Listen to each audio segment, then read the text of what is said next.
Welcome to Games Overboard. I'm PJ. I'm Dan. I almost kept the music going, expecting the lyrics to kick in. I was so close to just sit back and listen to the song. I'm like, where's the words? And then I realized. But we have something special today. Okay. We have part 2 of Star Wars.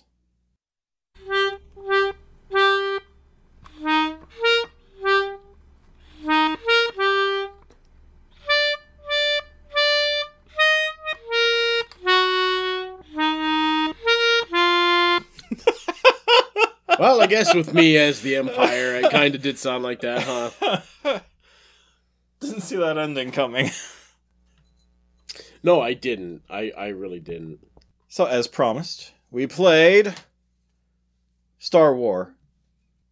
But how many of the wars are there? Just one? Is it a singular? Just the Star Wars. But I don't have $20 to go see it. Well, I can't tell you. You just go hide in the walls somewhere, I guess. Anyang. Okay. Yes, we know. Anyang, my name is Hello. For those of you who have no idea what we're talking about, do yourselves a favor and watch Arrested Development. Seasons 1 through 3. Watch the other two at your own peril. Yeah, they're fine, but they're not the same. They're not the same caliber. So, Dan, how are you? Oh, I'm fine. How are you? I'm good. Good. We played a game. And I win. I win game. So it's a good game. Whoa. Cats are. Yeah, the cats are just lively tonight. Yeah. So tonight we should name them Blake. God damn it, PJ.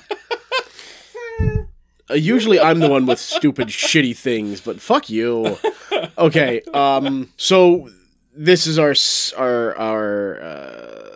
not even sequel, our second playthrough, a different playthrough for Star Wars Imperial Assault. This time we played it as the player versus player. Yeah, the way the game was intended to be. What were your thoughts on this portion of the game? I loved it. I thought this was fun. Unfortunately, I suck at DMing, and I don't do it that much. So I just need to get better at that. Yeah. I just need to pay attention. Yeah. But before we get further into this, this is called A Murder Without Surprise. There is a murder. However, there's no surprise. Nobody is surprised. I already read the solution, and it's stupid. Well, I mean, it's Dark Stories, of course. It's so fucking stupid. Is it a public figure? No. Okay. Is it a human that's being murdered? Yes and no. Oh. Okay. Seriously, it's so stupid. Is it a zombie? No. Is it alive? No. So, but it's not undead? No. And it's getting murdered? Yes. Oh my god, I see why you love this! It's You're gonna be so pissed off getting murdered on stage? Are there a bad comic? Nope. That's good though. Nope, not even close though. Oh my god. Okay, stew over this. Let's get into it. Oh, I'm gonna stew over this. Oh, you better stew over it. God. I'm hungry today. I'm gonna be like, that stew is so delicious. Cat is going behind the curtain. Pay no mind to the cat behind the curtain. She's going up into the walls. So, the one thing that I can say about this game is, just like before, it's a pain in the ass to set up. Mm-hmm. It really is. Yeah, Angie's there watching us set up. She's like, how long is this going to take? Well, it took us an hour to set the thing. No, it didn't take us an hour, but it felt like it took an hour to set the thing up. This seems very fiddly. It's a fiddly game. So we're dealing with things in this version of the game that we didn't deal with last time. Last time we were dealing with an app. This time we are dealing with the Imperial Assault campaign guide that is given to the Empire. The Empire side, oh my god, it's a mess. The Empire side gets a whole mess of stuff. Is it a mess? Oh, it's a mess. Oh, it's a fucking mess. Here we go. So many different card decks. What are you doing, you jackass? Thanks. Oh my god. okay. Again, I love cats, but they're assholes. So there are all kinds of tokens, all kinds of different cards, from your character cards that you put out for your army, your stormtroopers, your officers, all the kinds of things that you get. Plus, you get your own, what would you call these? Like special deck, your own class deck. Class deck is deck. What the game calls it. And the Imperials, the Imperials get to choose through 3 decks. And they're all really, really good. They give you a lot of cool stuff, but each one does something a little bit different in the way of how that power comes. I took the Stormtroopers because the Stormtroopers are all about force. But you have the Imperial Gunners. They're the ones that have that weird-looking dome helmet that you see in the Death Star when they're firing the Death Star in A New Hope. And then, of course, you have your elite class, so your officers and stuff. And they all bring something different to the table. Unfortunately, I didn't get a chance to table. Oh, god damn it, PJ. Unfortunately, you don't get to use these very often because as the Empire, you have to gain experience to use these. So, for example, here, this is the Gunners stuff.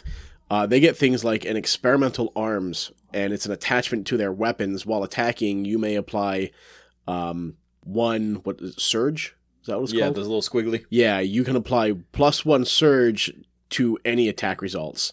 And then after the attack is resolved, then you suffer... What the hell is that? Stress? 1 damage. You suffer 1 damage. Oh, so okay.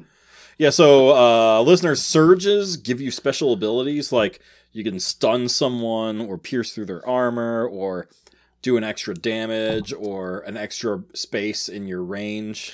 Right. Things like that. Surges are handy. Yeah, and here's another one. So these Gunners get an attachment. They're jetpacks.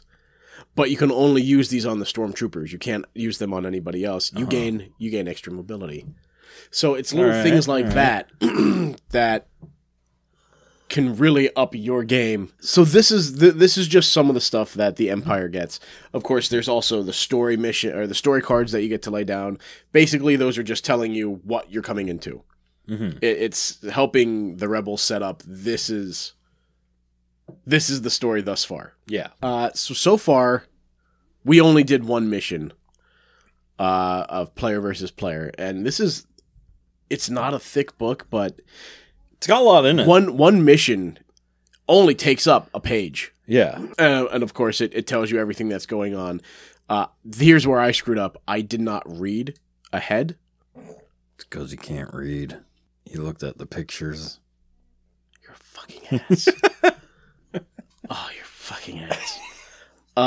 So if you're going to play this game like this, definitely as the Empire, read everything first. Set yourself up for a good way to screw over the rebels. Yeah, the book even says, if you are rebels, put the book down. Like, after this point, do not read. It's only for the Empire. That's cool. That's cool. Yeah. I just thought it was funny that you were like, oh, yeah. Oh, I gotta just... By the way, your objective is to destroy all of these points. Oh, shit, I just walked past one! I ran past one! Oh, that was the most frustrating thing. I'm like, man, this is really easy. I'm like, is it really? Like, are we doing this wrong? Why is this so easy? And yeah, completely walked past the thing I had to break, and he had it surrounded by people, so... Yeah, getting to that was fun. Every person I have around it gives me an extra, gives you an extra defense to that piece of equipment, which was fun. I really wish I would have read it beforehand or read it further into it beforehand, because I also had a thing where after you opened the door for the first time and walked through, I could have either given all of those consoles more health, Yeah, or I could have locked you inside. that would have been cool. And I should have locked you inside, because then you wouldn't have been able to get to that last one, which was still outside that you ran past. The instructions were when the door was first opened, right? Right. Because only one of my people got in. Right. And then you have locked one inside and one outside. Right. You still would have lost somebody. They might have lived long enough to take out a terminal. Take out all the terminals you want. Everybody gets on the ship, except that person that's locked inside. So this one had a time limit. This one had a round limit. Yeah, that's really cool. It was either 6 rounds. So yeah, it was either 6 rounds. 6 rounds. You have to either. Actually, that's probably why it was so easy to take out the terminals, is because you had to do it in such a short time frame. Mm-hmm. Yeah, I just didn't read ahead and put up a good enough defense. Yeah, so that would have made it a lot harder. Oh my god. We were close. You finished it in 4 rounds. Yeah. I will say though, even though I totally bollocks that, I had a lot of fun as the Empire. I really want to do that one again. I mean, we went through a lot of this last week. Yeah, a lot of the gameplay is actually all of the gameplay is the same. You know, you move so many spaces, you roll dice. The dice have numbers on them that calculate how far you can shoot. Mm-hmm. And then they have other symbols that tell you how much damage you do and how many surges you can do. Right, and the surges are like a special ability almost that you can do with either it's your weapon or your character. Yep. You can also take stress to do other things. Yep. Like whenever he tried to shoot me, I could take 2 stress to get off some shots before he could attack me. Yeah, you ass. And he said stun! He said stun! He wasn't gonna hurt ya! That's the quick draw ability is called. So I was able to stop a couple attacks that way. He'd be like, "Oh, I'm gonna shoot you with this guy." Nope, he's dead. Yeah, you dick. You dick. Didn't even get to use my E-Web blaster. Well, my E-Web gunner. Next time. Yeah, I'll use him. So PJ, there's a murder. However, nobody is surprised. Wait, did someone set like a mouse trap? No. And they killed a mouse, and it's like, oh yeah, I knew there was a mouse in the house, and I killed it. No, but now I got that stupid song stuck in my head. Mousetrap? Yes! It's a zany action, a crazy contraption, the fun is catching its mousetrap. How do I remember this and not important things? I don't know. See, I always think of Veggie Tales. Oh, I'm so sorry. You roll your dice, you move your mice. No one gets hurt. It's a terrible game. I love that. Other than the Rube Goldberg part of it, the game itself is so bad. That was my favorite part. Well, that yeah, was the best. It was like the whole purpose of it. Like, I loved it. It's such a bad game, though. It's not a bad game. It's a terrible game. Have you ever actually played the game? Yes, I had it, dude. I played it all the time. It's so bad. No, it's not. Maybe you're just bad at it. No, horrible even. I had 2 kids that played it all the time. And then I got rid of it when the third one came. Like, I'm not doing this a third time. See, you played it as an adult. You didn't have fun as the kids. No, when I was a kid, I just built the contraption. I didn't. You just wanted to kill the mice. I never played the game.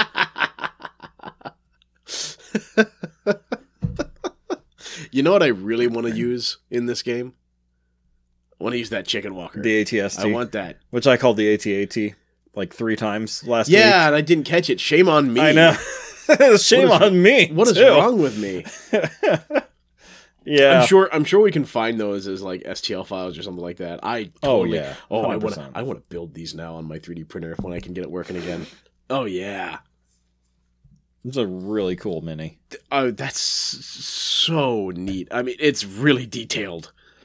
And just imposing. Like, yeah. It's only like 4 inches tall, but it's still, compared to the other minis, it's, Yeah. It's kind of terrifying. Yeah. I love it. It has a presence. Kind of like Toby over there. Oh, my.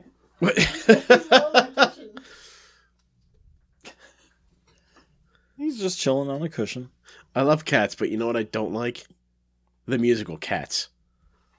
Oh, it's the worst. It's horrible. And then they did that abomination of... Which is even more of the worst. Oh, it's horrible. And Dame Judi Dench, I love you, dear, but why? Why did you do that to yourself? No. She's not dead. Damn it. Hold on. Phone. No, she's not dead. She's not dead. She's not dead. Tell me if his condition changes. He's dead. He's dead. No, she's still alive. 89 years old. Good going. Ridley Scott's like 96 or something. What? And he just made Napoleon. Yeah, I really want to see that. I hear it's okay. Shut up. I'm just saying. Don't ruin this for me. I love Ridley Scott. He's got to redeem himself for the last horrible Alien films, which, by the way, I did watch. And Robin Hood. Look, I watched that in Spain, so when it came to, like, I think they're speaking in French in the beginning, or, like, some of the spots, I was like, I have no fucking idea what's going on, because I didn't take French.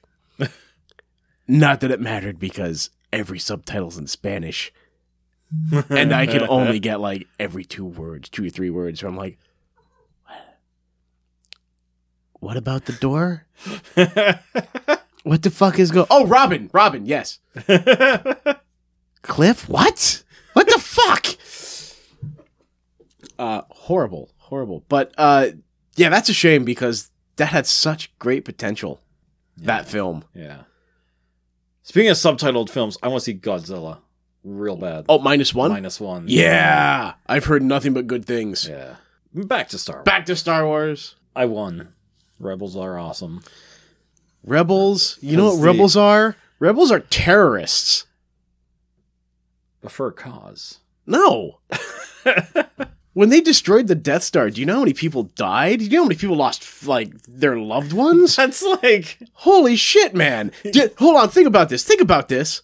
Collapse of the Empire. How many people are now out of work? In fact, the Obi-Wan series even goes about this, like, hey, take a look at this. I know it's shitty, but, like, look at all the stuff they're doing for us. Look at all the security we have. Look at all the jobs we have. And then you just destroy that because some kid decides he wants to just, you know, like, fuck around and be a hero, and he blows up a fucking huge battle station? That's fucking terrorism right there. Aren't the Imperials supposed to be fascists? Like, yeah, they are. But still... Like, you have to make change, you know, in the Senate, which, by the way, it's actually still there in A New Hope. Yeah. It's still there. They talk about it. I know. You got to do it the right way, not this Contra bullshit. Okay.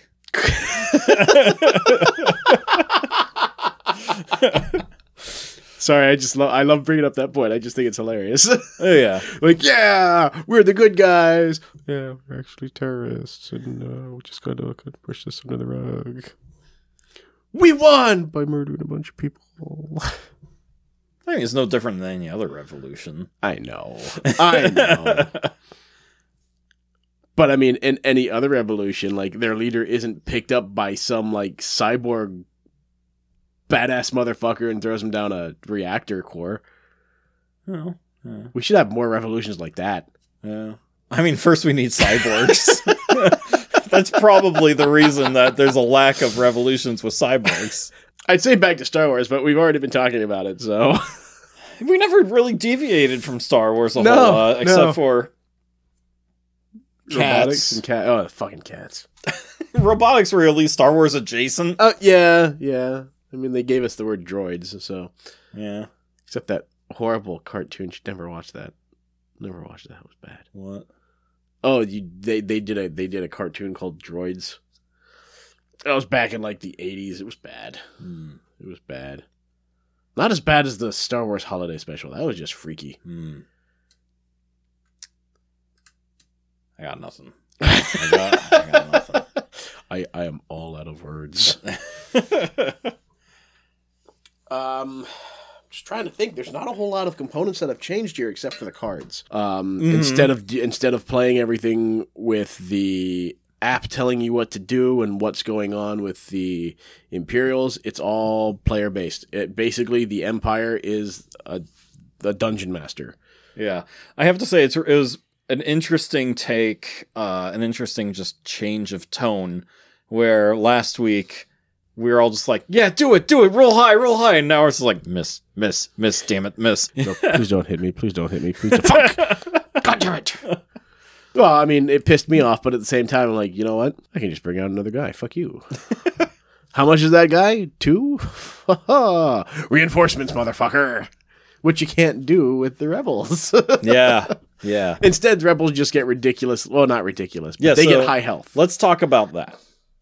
At the end of every round, each scenario has a threat level. And at the end of every round, the Imperials, they get that much as like a currency, their threat, that they can cash in to hire new people or get reinforcements. Yeah. Which is great for them. Oh, yeah. Not for the rebels. That was not good. I mean, didn't like that. For a minute there, I actually had more people on the board than what I started with, which is what you want. Yeah. When you're playing, as the Empire. Oh, especially when Dan misread the rules. He's like, oh, I forgot. These guys should be here, and they should be over here. And so one of my characters literally had 3 gun barrels pointed right at their face. And the other one had a friggin' tripod mounted gun, the E-Web, pointed at her face. And I'm like, oh, these people weren't here a moment ago. Where the hell did you come from? This is not nice. Yeah, I'm reading through. I'm like, oh shit, the door's open. Oh, fuck. So I'm supposed to have this now. So like I said, I need to pay attention. I need to read ahead.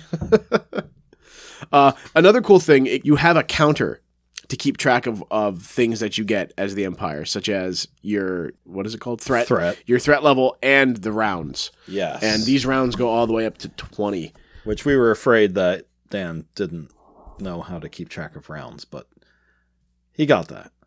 He did. Angie offered to take over She did. I just forgot. I got so wrapped up in getting pissed off because you kept killing my guys, Well, if it weren't for me, you wouldn't have gotten 2 of them back. That's true. That's true. Thank you, Angie. I may have neglected to say that. Oh, you should update your threat. For purely selfish reasons. Yeah. Oh, yeah. Complete ass. And then Angie comes in. She's like, shouldn't you give yourself some more for... I was like, yeah, he should. Yeah. I'm sorry. It just reminded me of Robin Hood Men in Tights. Wait, I think Robin gets another shot. Hold on. Everybody pulls out their script. Yes, he does. He gets another shot. I almost played the Spaceballs theme at the start of this episode. Shut up. That would have been great. PJ, why was no one surprised? Because someone was murdered. Someone was murdered? Let's read this again. We'll read this again. There is a murder. There is a murder. However, nobody is surprised. Because nobody saw it. No.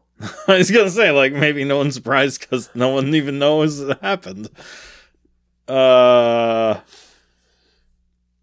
it feel to be on the other end? But it was a dead person who was murdered. Something dead was murdered. A dead... That's what we established. No. That is what we established. No, we did not. Yes, I said, are they alive? Or I said, are they dead? And you said, or were they dead? You said, are they dead or alive? Yes and no. So they were dead. You got to think in the abstract on this one. God damn it. So they were dead. No. They were literally murdered. Yes. But nobody's surprised. And it was a person that was murdered. Yes. But they're not dead? Wait, maybe it was for a movie.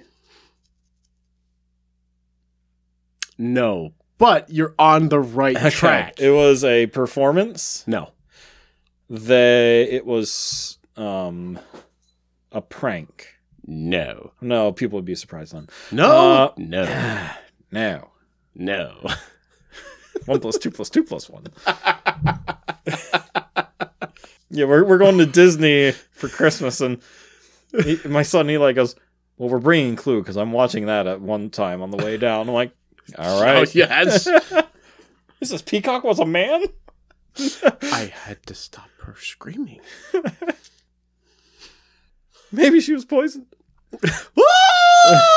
Okay, so one of my favorite bits from that movie that nobody really looks at or talks about is when Tim Curry as Wadsworth comes to the door and he smells, and looks poop. down, and there's dog poop on his shoe. So he wipes it off and walks inside. And everybody else that walks inside goes, and they're like, look, did I step in dog poop? Even when he goes to the lounge to talk to a vet. And it's one of those great gags that nobody talks about. Yep. They talk about every other funny thing in the movie, but they never. This is my favorite bit. That's definitely one of my favorites. Even ever since I was like 5, like I just laughed at it every time. Such a great movie. And I can't believe that the guy that played Mr. Green, the new generation of TV movie watchers know him from Better Call Saul. Oh yeah, and it's just awesome. Oh yeah, and then of course there's Short Circuit too. Oh, he was in that? Yeah, he was not the Indian guy, I forget that actor's name. The British guy who was pretending to be an Indian. Totally like culturally inappropriate now to be doing that. But the other guy helping out Johnny Five, that's Michael McKean. Really? Yeah. I didn't know that. Yeah. Well, I haven't seen Short Circuit 2 in years. Yeah. So. He's the shyster guy who has like the nice shirt, and he's like, this is a silk shirt. And oh, okay. Yeah. Okay. Oh, disassemble. But yeah, I really liked the tension in this, especially when Dan forgot the rules and spawned like 9 people around my 2. Yeah, that was fun. My forgetfulness made things more tense. For sure. You can say that again. Jeez. So yeah, my big complaint about this, which was negated immediately in this podcast, was I was like, man, this feels too easy. But then we started off this podcast by saying we, didn't read all the rules. I didn't read everything. And it could have been a lot harder for me. Right. And, if I would have done that, if I would have read them and gotten myself prepared immediately, I think it would have been a lot harder for you. Oh, yeah. Yeah, so I highly recommend...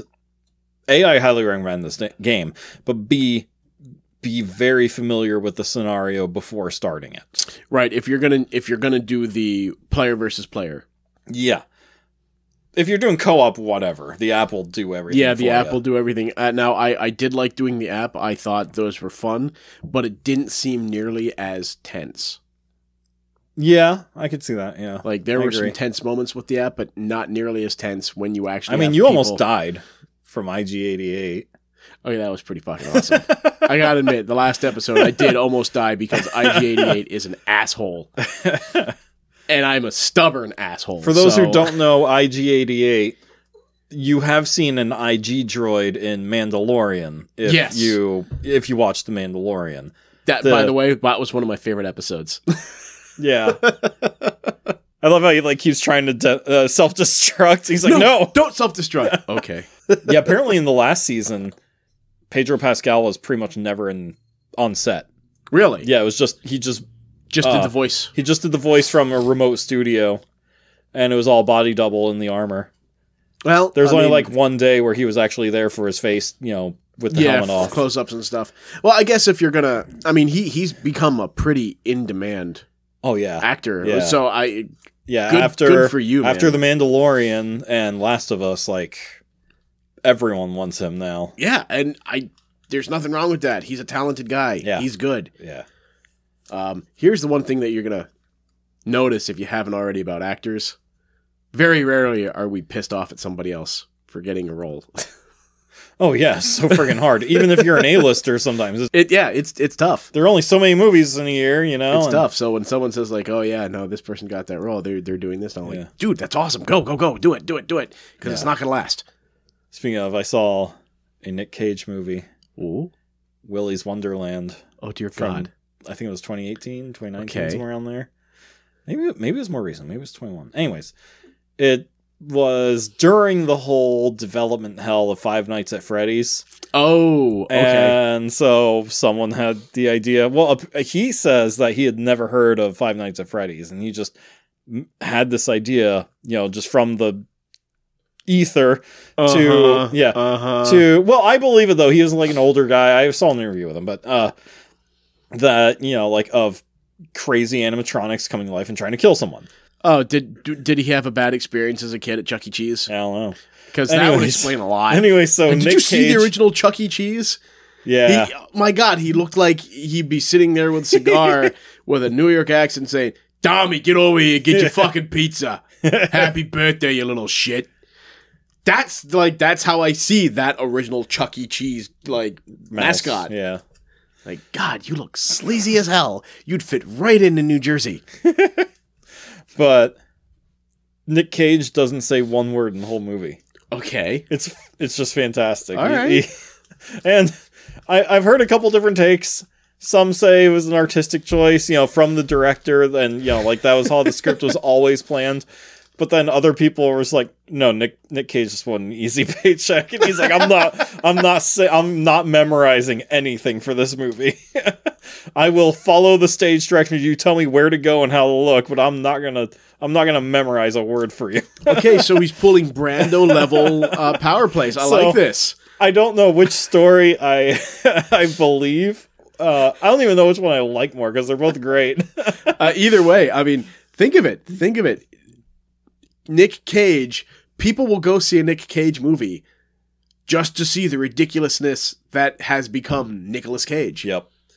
He has the ability to pull Marlon Brando level, tomfoolery. Yeah. I honestly think that he would not make that kind of a power play. Because I don't think he so. says in countless interviews, he will take on pretty much any movie role because he freaking loves it. He just thinks it's fun. Oh yeah, and so, I love that. That's awesome. That's so great. That's why I'm trying to get back in the game. Yeah, I just it's fun. I've done some really really shitty roles. Trust me. Trust me. Look at my IMDb page. I've taken some roles where I was like, oh God, that was a nightmare. But I did get to meet this person, and I did have fun doing this. Mm-hmm. Although from that one, I still cannot eat a cannoli, and be okay. I'll eat it, but that's delicious. Oh dear fucking God! I'll tell you about that one later. Oh boy, I haven't heard this. So I might as well say it now. So the short film was called The Manager. It was by this guy that I'm Mr. Manager. It's just manager, buddy. Okay. But yeah, you're Mr. Manager. So I did this short film with this guy that I had done Kidney and Apple with. And in Kidney and Apple, he had a really small role. He was an Italian police officer. Well, in this, he was the director, the writer, and the star. And this whole thing was he was supposed to be this guy who's this great manager. He comes in and he's putting together a team of heroes. No, he's called the Avengers. Oh dear God, stop it! No, he's putting together this great restaurant, and honestly, I can't tell you everything that's happening because I forgot so much. And it was that dumb. But oh, excuse me, that was that was me hitting that. But I did get to work with some really cool people on that, including Doris Roberts before she passed away. Huh. She was Ray Romano's mom on Everybody Loves Raymond. Yeah. So she came in and she did this role with us as a patron of this restaurant. And the role that I had to be was I had to be a macho gay man. I had no lines. So you were I won't name names, but the guy that we worked with at a local theater group. Yeah. Who would throw his cigarettes on the ground and stomp on them. Yeah. I miss him. He was awesome. Because outside of that, he after I got to know him better, I fucking loved that guy. But I had to wear this red tank top. Of course, it was my own tank top. Uh-huh. But I had to wear this tank top and short shorts. Thank God I didn't You never, like, there's no shot of me standing up, so you don't get to see the short shorts. And my partner just keeps feeding me cannoli. And, like, it was take after take, and I'm like, and it was like, after a while, I was like, I can't do this anymore. I can't do cannoli anymore. I can't. So, guys, when you're watching a movie and you see a dinner scene, watch how many times they take a bite. Yes, Yeah. Watch how many times they eat, because when you first start, they're actually eating. Yeah. You're actually eating that food. But it could be in that same scene, you're now on take 15 and you're 2 days later. Yep. That's the same food. Yeah, I remember, I think it was gross. I think it was in the Donnie Darko commentary. They said it was the worst pizza in the world during the pizza scene. Oh, God. And it might have been that commentary too, or a different one, where they're like, rule of thumb during a food scene is put a food on your plate that you're okay with eating forever. Because you're going to. And this guy just kept feeding me. I think we took like 10 takes. I ate 10 fucking cannoli that night. Where I was like, I'm going to get sick just from eating the goddamn cannoli. And the really upsetting thing was, the restaurant that we had rented out catered for us. And I couldn't eat anything else. I couldn't eat anything else. It all smells so good, but I just don't want it. I can't. So that's why I can't. I can eat it now, but like for the longest time, I was like, get that shit away from me. Yeah. So there you go, everybody. You got to hear a story of me in my younger years. So PJ, why was nobody surprised? It feels good to be on the other side. Enjoy it now. Yes. Enjoy this again. You'll never have it again. No, we'll do this more often. Oh, God. I'm going to give you a huge hint. We were already talking about this. What? That's all I can say. So making a movie? No. Damn it. Making a play? No. Acting? No. Something scripted related? Yeah, kind of. Okay. Like, it is scripted, but bless you. Oh, my God.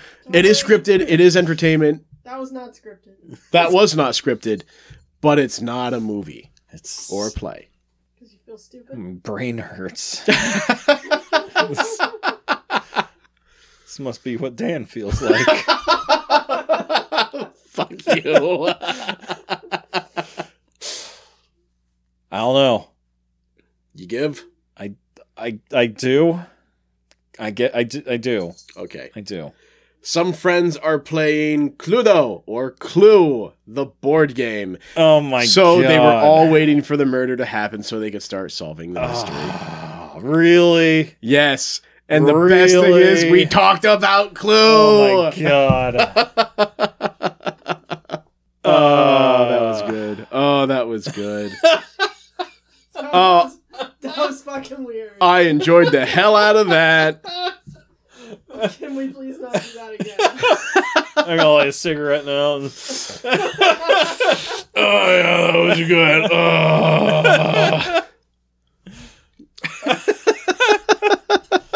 Whew, man. Oh, all right, boy, that was good. This is gonna be a shorter episode, mostly because it is just more of the same stuff. More of the same from last week. So, but yeah, this is just a solid game. I do want to continue with this campaign. Oh, the campaign or the 1v1 or yeah, this PvP. This campaign, the PvP. Yeah, I would love to do more of this. This was a lot of fun. Yeah, I wonder how hard it would be in later missions to just throw in more heroes. You know, like more players. Yeah, like if 2 more people wanted to play, I don't think it would be that hard at all, considering each thing is like self-contained. Yeah, each one is its own little mission. And the only thing that would happen is the new player wouldn't have the XP, they wouldn't have the materials and equipment that you would have if you keep playing. Yeah. So I don't think that would be too much of a detriment. Maybe whoever's playing as the Empire, unless you want to do like a collective track. Yeah. I would like to revisit this game at some point and talk about how it is later on, you know? Yeah. And so real quick before we wrap this up, I do want to read this real quick. So it doesn't matter what happens with these missions, you're always going to have the same outcome. You're either going to win or you're going to lose.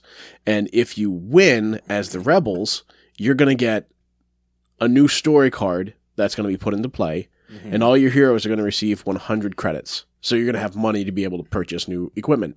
If you lose, you're now going to get a new story mission, a different story mission, and the Imperial player is going to receive one more influence on the game. So they're going to give themselves more of a threat in each game.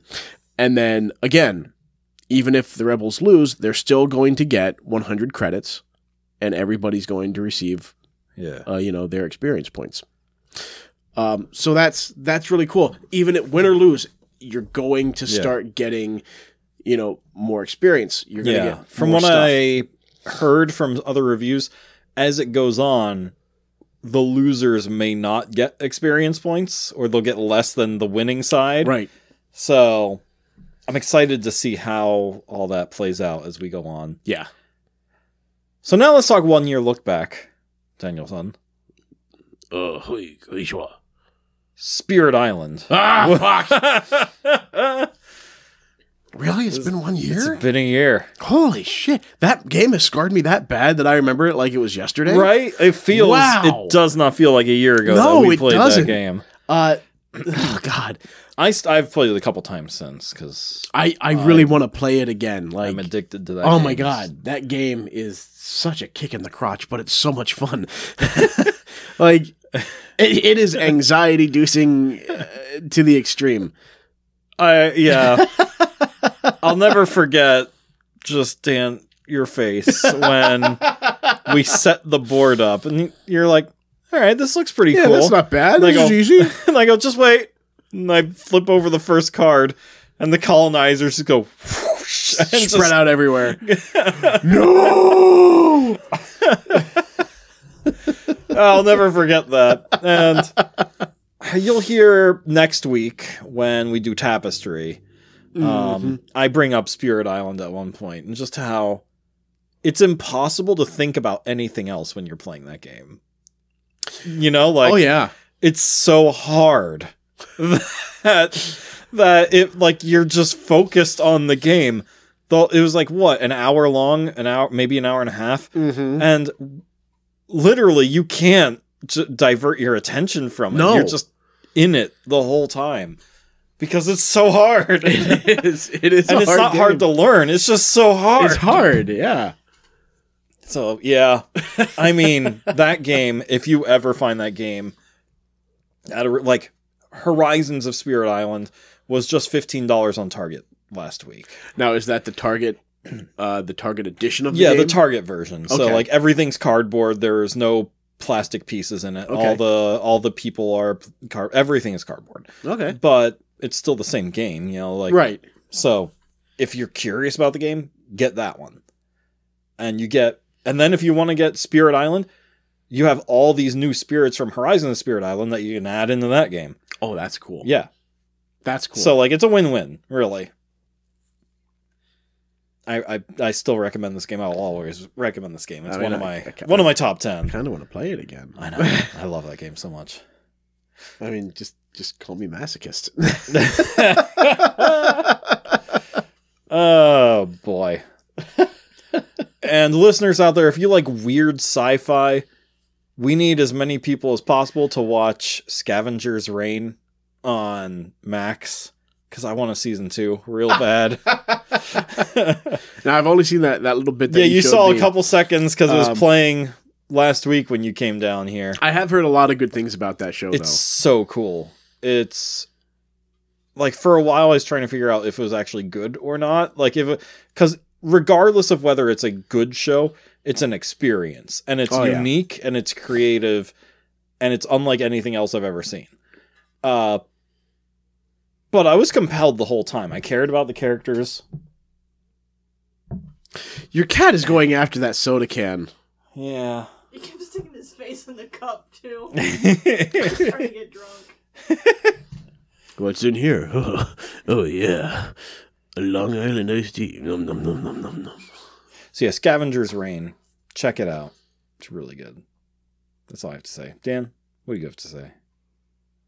Wait a second. You have any announcements for the week? No, I don't remember if I brought this up last week or not, but did I tell you about the Oscars, Norjack? All right. So the last project I did, Norjack, about the hijacking of the plane, 1971, DB Cooper, all that fun stuff. We are now up for your consideration for Oscars. Holy crap! Yes, really? We put ourselves in. Last I heard, you were like the movie released. Or, yes. So now we put ourselves in for your consideration. We just got to get anybody who might be listening out there in Hollywood land, do me a solid, vote for it, guys. Cool. We'd be up for best short film. Nice. Oh, that'd be really cool. Yeah. Oh my God, that'd be great. Yeah. That'd definitely give you some cred. Get me back out there. Yeah. Absolutely. So what's the name of that one again? So it's called Norjack. Norjack. Yeah. All right. Pay attention to that one, everyone. Yeah. Take a look at it. Yeah. So maybe even watch it. I have no idea what it's showing on right now. I don't know where, if besides the normal. Yeah, all right, look it up on the internet. Just go hit the Google box. The Google box. Is it NOR Jack? Yep. It's just funny because I filmed my stuff 3 years ago, and it's still like 2023. Yeah, I guess that's right because it just came out. Yeah, I'm not finding it anywhere online right now, so it must not be streaming. Yeah, there you go. Just type in Norjack 2023. You'll find it on the IMDb. Yeah, you'll find it on IMDb. Yeah. Oh, look at that. The AV Club actually did something on it. Cool. Oh, your picture is down. Yeah, from I haven't paid for my IMDb in like years. All right. That's cool. Yeah. That's cool. You're never like actually in the shot, right? It's always like a body part, a little bit of you, or a bit or blurry. So because nobody really got a good look description at DB Cooper and everything. So every time you do see me, it's out of focus, or you'll see me and not even realize what's going on. That's awesome. Like there's one shot. Cool. There's only one shot where it's like, there he is. There's Dan as DB Cooper. But I'm just sitting there in the background, and like I blend in, and nobody notices. That's great. Like I had my buddies look at it, when I was working at the warehouse. It's like, yeah, man, the trailer's up and everything. I had my buddies who see me every night look at this, and they're like, "Where are you?" Like, dude, you just saw me like 3 frames ago, like literally 3 seconds ago. Nice. Yeah, so that's pretty cool. I really do hope it goes somewhere. If not, I really do hope it stirs up a lot of attention, not just for me, but for all of my co-stars and for my director, Walter, because he's done a lot of really great work. Last name White? No. So next week, I'm really excited for next week because we're doing Tapestry review. Yes. Which I've been itching to review for a while. But more importantly, after the review, we're going to be talking. Well, we already talked with them, but we're going to be releasing our talk with Jamey Stegmaier. Yes. We told him that we wanted to have a conversation about what makes games fun, and we're like, "Hey, you want to join?" And he's like, "Yeah, absolutely." So we just had a random conversation with Jamey Stegmaier about like what exactly, like our top 3 games that we think are fun and why they're fun. Yeah. And that was and really, the conversation was fun. It was lots of fun. Oh boy. What I thought was really interesting, and when you guys do listen to it next week, is just how different we all are when it comes to the taste in games. Our taste in games, and every time he pulled up a game, I'm like, I want to play that one. It's on my list. I haven't bought it yet. I just loved I just loved his reaction to my number 1 game. Yeah. I loved that reaction. I thought that was great. Yep. So we won't spoil anymore. Guys, listen next week. Yeah. It's a lot of fun. It is. I think we're pretty much done tonight. Yep. Is that how we're gonna end it? I think that's how we're gonna end it. We're done. I think we're done. We're done here. I am done talking about this crap. Sphinx is gonna end it too. Turn it off. Did you just mute me? No.